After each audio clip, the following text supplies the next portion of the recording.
اب تو شام آتی ہے، پہلے چڑیوں کے شور ہوتے تھے۔ کردار سے بہتر انسان کا کوئی اثاثہ نہیں۔ سلجھا ہوا سا فرد سمجھتے ہیں مجھ کو لوگ، الجھا ہوا سا مجھ میں کوئی دوسرا بھی ہے۔ سچے اور دل کے رشتے درختوں کی طرح ہوتے ہیں جو اپنی نشو نما میں فقط توجہ اور دیکھ بھال کے علاوہ کسی چیز کے طلبگار نہیں ہوتے۔ پوچھا گیا صبر جمیل کسے کہتے ہیں؟ جواب آیا جب تم آزمائے جا رہے ہو اور تمہارے لب پر ہو شکر اللہ الحمدللہ۔ تعلقات میں ایسی رواداری بھی نہ ہو، ملے تو مل لینا، بچھڑے تو یاد بھی نہ کرنا۔ جتنی ذمہ داری سے لوگ الٹی جوتی کو سیدھا کرتے ہیں، اگر خود کو سیدھا کر لیں تو دنیا جنت بن جائے۔ لوگوں کے حقوق دنیا میں ہی دے دو ورنہ آخرت میں نیکیاں دینی پڑیں گی۔ کسی کو سمجھنا جاننے سے زیادہ گہرائی رکھتا ہے۔ ایسے بہت سے لوگ موجود ہیں جو ہمیں جانتے ہیں مگر بہت ہیں کم جو ہمیں سمجھتے بھی ہیں۔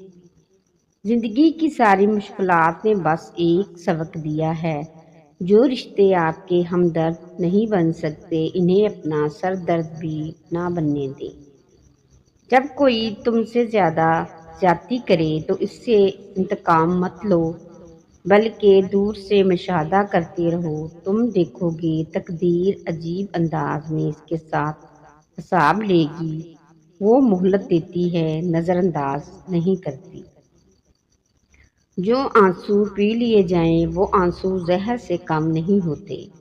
میں نے اپنا سب کچھ خدا پہ چھوڑ دیا ہے اور ہوگا وہی جو میرے حق میں بہتر ہوگا۔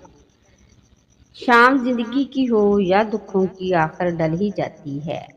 عزت سے اپنی جگہ تنہا کھڑے رہنے سے اس ساتھ سے بہتر ہے جو آپ کی عزت نفس کچل ڈالے۔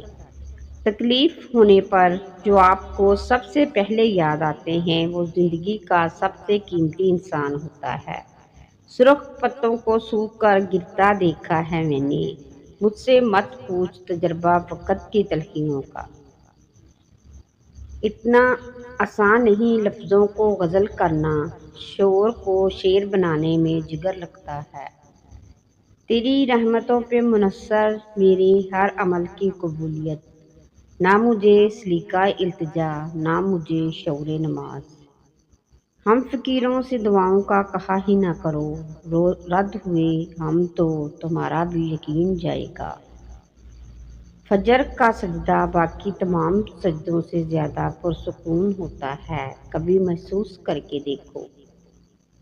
جہاں روح کے رشتے قائم ہوں وہاں پھول موسموں کے محتاج نہیں ہوا کرتے، بس کھل اٹھتے ہیں۔ مشکل بڑی چھوٹی ہے، مشکل سے نکالنے والا بہت بڑا ہے۔ کبھی ہم وہ بھی کھو دیتے ہیں جسے ہم بڑے حق سے کہتے ہیں کہ میرا ہے۔ کسی نے کہا تھا تم بہت اچھے ہو، میں نے کہا یہی تو خرابی ہے۔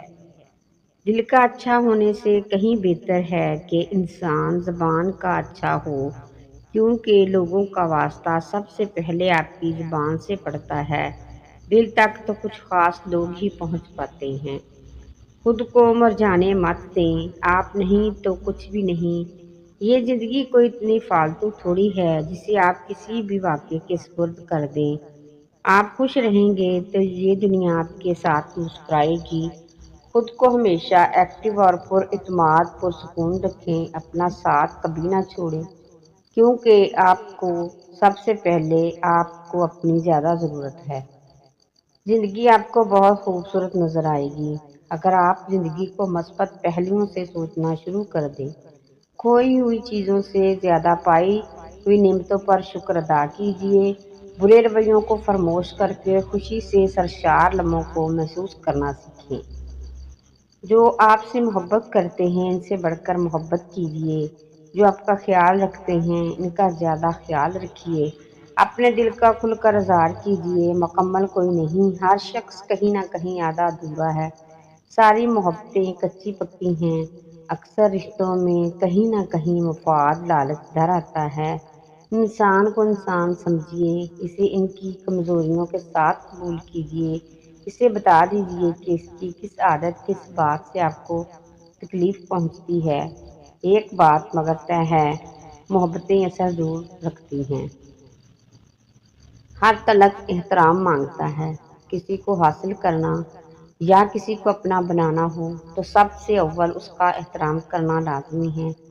تعلق اکثر ختم ہو جاتے ہیں، اگر یاد رہتا ہے تو اس کا احترام کہ اس نے مجھے کتنی عزت دی تھی، اس نے مجھے کتنا مان دیا تھا۔ تعلق اور رشتہ یہ اللہ کی طرف سے بنتے ہیں، مگر ایک دوسرے کو عزت دینا اور احترام کرنا ہمارے اور آپ کے ہاتھ میں ہے۔ دوسروں کی ذرا سی غلطی برداشت نہ کرنے والے اکثر لوگوں کو اچھائی کے پاٹ پڑھا رہے ہوتے ہیں۔ دوسروں کی آہ و بکا پر خود کو فرشتہ ظاہر کرنے والے اور صبر و تحمل کے درس دینے والے اپنی مرتبہ ذرا سی بات پر واویلا مچا رہے ہوتے ہیں۔ آپ کے نیک عمل کا ایک ذرہ بھی ضائع نہیں کیا جائے گا۔ آپ نے کسی کو سلام کیا ہو یا راستہ بتایا ہو، کسی کو اچھا مشورہ دیا ہو یا کسی کے لیے ہدایت کی دعا کی ہو، محشر کے دن ایک ذرہ یہاں تک کہ آپ کے دل کے نیک ارادے بھی آپ کے نیکیوں کے پلڑے میں موجود ہوں گے۔ زندگی بدلنے کے لیے لڑنا پڑتا ہے اور آسان کرنے کے لیے سمجھنا پڑتا ہے۔ وقت آپ کا ہے، چاہو تو سونا بنا لو اور چاہو تو سونے میں گزار دو۔ اگر کچھ الگ کرنا ہے تو بھیڑ سے ہٹ کر چلو۔ بھیڑ ہمت تو دیتی ہے پر شناخت چھین لیتی ہے۔ جب تک منزل نہ ملے تب تک ہمت مت ہارو اور نہ ہی ٹھہرو، کیونکہ پہاڑوں سے نکلنے والی لہروں نے آج تک راستے میں کسی سے یہ نہیں پوچھا سمندر کتنی دور ہے۔ دوران گفتگو محض کسی کو نیچا دکھانے کے لیے غیر ضروری تنقید احساس کمتری کو ظاہر کرتی ہے۔ ایک سلجھا ہوا انسان بلا وجہ کڑوے اور تلخ لہجے میں بات نہیں کرتا۔ آپ کے ارد گرد کوئی مجبور، پریشان حال یا مصیبت زدہ ہے تو مت سمجھیے کہ یہ اس کی آزمائش ہے، یہ آپ کی بھی آزمائش ہے۔ آنسو ہر دل کو پگھلا نہیں سکتے، یہ فقط ان دلوں پہ اثر انداز ہوتے ہیں جن میں رب بستا ہے۔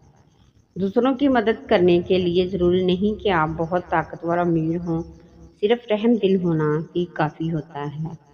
چھوٹی چھوٹی نیکیاں بڑی بڑی پریشانیوں کو کھا جاتی ہیں۔ کسی کا اچھا سوچنا بھی نیکی ہے، یہ نیکی بھی کر لیا کریں۔ یہ مکمل احسان اور حسن سلوک نہیں کہلاتا کہ انسان والدین کے ہاتھ پیر چوم لے۔ اصل احسان تو یہ ہے کہ ان کی سختی نفسیات اور بیماری بدلتے مزاج پر صبر کا دامن نہ چھوڑے۔ تعجب ہے جو لوگوں کی ایذا تو سہ لیتا ہے لیکن والدین کی معمولی بات پر ناک چڑھا لیتا ہے۔ ہم ہمیشہ نعمتوں کو اپنی نیکیوں کا نام سمجھتے ہیں اور مصیبتوں کو گناہوں کی سزا۔ اس دنیا میں جزا بہت کم ہے اور اس میں امتحان ہوتا ہے۔ نعمت شکر کا امتحان ہے اور مصیبت صبر کا۔ برداشت سے زیادہ جب آپ کو لگنے اللہ کی مدد اللہ کا جواب نہیں آ رہا تو اپنے صبر کو مضبوطی سے تھام لینا، کیونکہ آزمائش جہاں برداشت سے زیادہ ہو جاتی ہے وہیں سے کوئی نہ کوئی معجزہ ہو جاتا ہے۔ جس کو تم پریشانی سمجھ رہے ہو سکتا ہے کسی اچھے وقت کا آغاز ہو۔ جب حضرت یوسف علیہ السلام کنویں میں گر گئے تو انہیں معلوم نہیں تھا کہ یہ نئے سفر کا آغاز، پیغمبری کا سفر، بادشاہت کا سفر، جہاں ایک دور ختم ہوتا ہے وہیں سے دوسرے دور کا آغاز ہوتا ہے۔ ان اللہ علی کل شیء قدیر۔ گھبراؤ نہیں، یہ مشکل وقت بھی عنقریب گزر جائے گا۔ تم یقین ہو جائے گا کہ اللہ کافی ہے تو اللہ تمہارے لیے کافی ہو جائے گا۔ نظر انداز کرو سارے وسوسے جو تمہارے دل کو بیچان کرتے ہیں۔ تم مدد مانگو اللہ سے، پھر دیکھو کیسے مشکلات کا حل نکلتا ہے۔ ساری عورتیں خوبصورت ہیں مگر حسین ترین وہ عورت ہے جسے اس کا محرم دیکھے، اور جو لڑکی اللہ کی بات مانتی ہے اللہ پاک اسے کبھی ٹھوکر نہیں لگنے دیتے۔ عورت کی کل کائنات اس کی پاکیزگی اور حیا ہے، اور اسلام کی شہزادیاں تو پردے میں اچھی لگتی ہیں۔ حیا ہی عورت کی اصل زینت ہے۔ ایمان والی عورت کا اصلی زیور سونا چاندی نہیں بلکہ پردہ اور حیا ہے۔ پردہ عورت کی عزت آبرو کا ضامن ہے۔ پردہ مسلمان عورت کی شان ہے۔ دوسروں کی ذرا سی غلطی برداشت نہ کرنے والے اکثر لوگوں کو اچھائی کے پاٹھ پڑھا رہے ہوتے ہیں۔ دوسرے کی آہ و بکار پر خود کو فرشتہ ظاہر کرنے والے اور صبر و تحمل کے درس دینے والے ہیں۔ اپنی مرتبہ ذرا سی بات پر میلہ بچاتے ہیں۔